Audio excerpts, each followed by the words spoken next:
All right, guys, we are going to start with some warm-up problems for 14.3.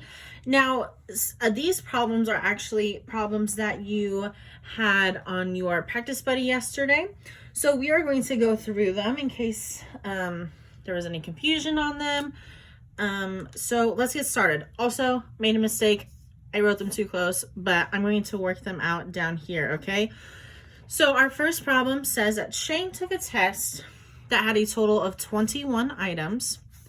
He got about 3/4 of the items correct. About how many items did he get correct? Okay, so easiest thing here is to make 21 a fraction. And so we can do that by putting 21 over 1. Then we're going to multiply by 3/4.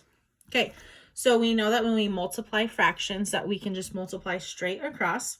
So I'll be taking 21 times 3, which gives me 63 over 4.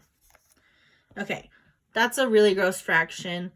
So now we can make it a mixed number, or in this case, we're just going to see about how many. So we're going to answer with just a whole number, but it's not going to be exact because we know just by looking at this that 4 cannot go into 63 evenly. So let's divide this out. So I have 63 divided by 4. I know that 4 goes into 6 once. So that gives me 4. I'm left with 2 and then 3. All right. So now I know that I can get 4 into 23 5 times without going over. So about how many items did he get correct? He got about 15. So that is our answer for number 1. All right, let's go to number 2. So point C is located at 10, 3. So there's an ordered pair. And point D is located at 4, 3. What is the horizontal distance between the 2 points? Okay, this is way easier than it sounds. So there's a lot of words there. So if you guys remember, when we have a coordinate plane, we have y, our y-axis goes up and down, which is vertical. And then our x-axis goes horizontal across.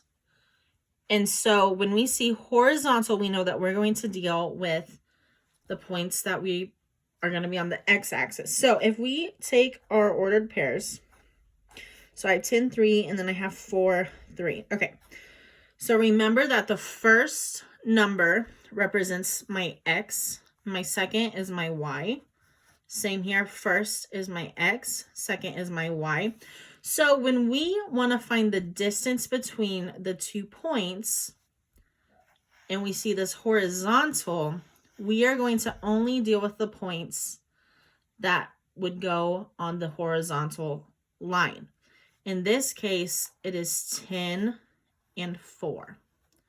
Okay, x is horizontal, 10 is an x, 4 is an x. So, and I want to find the distance between, so that means I'm going to be subtracting. So 10 minus 4 gives me 6. Okay, that's all we have to do. All right, so number 3 is another example, but now we're dealing with the vertical distance. So vertical, that means we're going to look at the y. So my points, I'm going to do number 3 right here.